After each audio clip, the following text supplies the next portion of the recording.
Salam alaikum, j'espère que vous allez tous très bien. Aujourd'hui, je vous présente une recette super originale, très facile à faire, sans produits d'origine animale.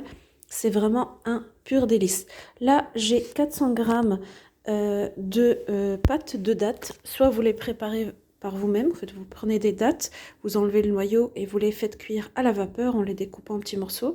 Et après, vous les mixez au mixeur. Si c'est compliqué, vous les achetez toutes prêtes. Moi, je les ai achetées d'une bonne marque. En fait, comme ça, parfois, il n'y a pas de noyau. Donc là, je vais rajouter l'équivalent d'une cuillère à soupe de poudre d'orange séchée. En fait, c'est juste la peau que je prélève et que je fais sécher. Si vous voulez, si ça vous intéresse, je vous montrerai ça. Et là, je rajoute 5 cuillères à soupe d'huile d'olive. C'est super bon. Ça donne pas un goût très fort ou très prononcé. Au contraire, c'est super bon.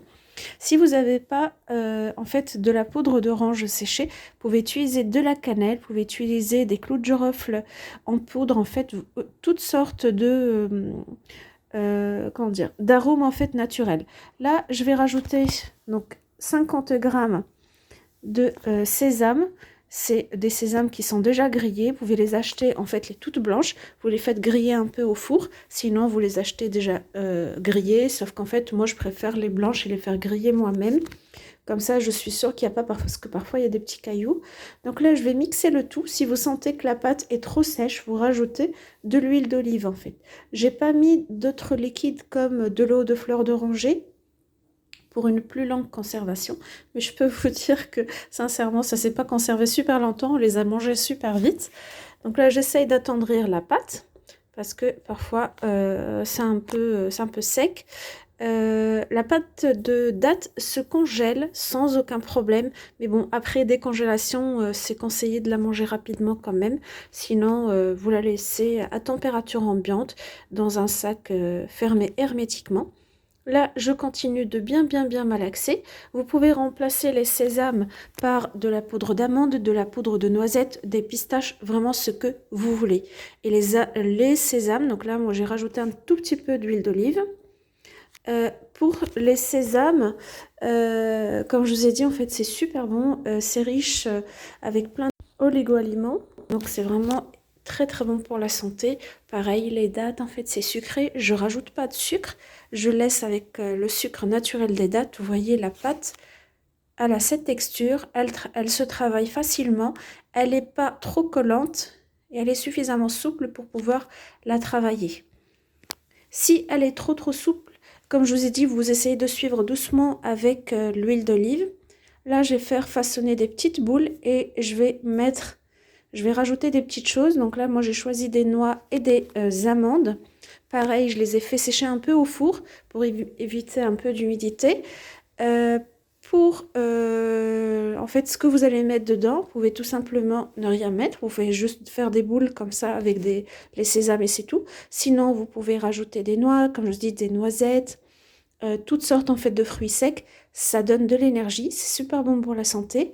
Et franchement, c'est très, comment dire, rassasiant. Je fais des petites boules en fait en fonction de la taille des amandes et des noix. Vous pouvez les hacher si vous le souhaitez. Et là, la deuxième partie, donc là, j'ai pris 100 grammes de chocolat noir.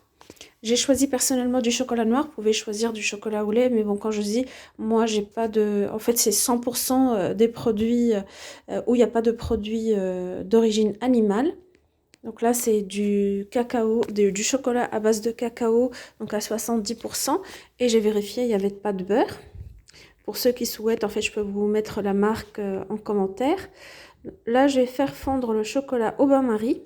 Sans aucun ajout, je ne rajoute pas ni d'huile, ni de beurre, ni rien du tout, ni lait, ni rien du tout. Donc je laisse comme ça, je fais juste fondre au bain-marie. Je vous déconseille le micro-ondes pour une simple et bonne raison, c'est que ça va assécher le chocolat. Et surtout, ça va faire en fait sortir des taches blanches par la suite. Mais le faire fondre au bain-marie comme ça, c'est, vous voyez, c'est super facile. Et en plus, ça se fait rapidement. Et le chocolat, il est prêt. Je vais juste faire une petite chose, c'est que en le laissant refroidir, je l'ai mélangé énergiquement avec la cuillère pour le faire refroidir et baisser en température. Là, je vais plonger donc mes boules d'énergie dans le chocolat et par la suite, Donc là, vous voyez, faut faire vite en fait parce que c'est vrai que le chocolat, vu qu'il n'y a pas d'ajout, a tendance un peu à durcir rapidement. Mais bon, vous voyez, il est bien brillant parce que je l'ai fait refroidir à la cuillère en le travaillant. Donc je l'ai un peu tempéré. Et là, je vais le mettre soit dans de la noix de coco, soit dans des pistaches, soit dans des amandes concassées, soit dans des graines de sésame. Vraiment, je vous laisse le choix. Et certaines, en fait, je n'ai rien fait. Je les ai pas mis ni dans tout ça. En fait, je les ai laissées nature. Si vous n'aimez pas le chocolat, c'est pas une obligation, vous n'êtes pas obligé de le faire. Vous pouvez faire sans chocolat, mais vous voyez, ça rend super bien. Surtout, ça permet de donner ça aux enfants et ils découvrent à l'intérieur qu'il y a de la pâte de date. C'est super bon. Franchement, avec le chocolat, ça se marie très très bien. En tout cas, j'espère que la recette vous a plu. Je vous dis à très bientôt pour une autre recette. Salam alaikum.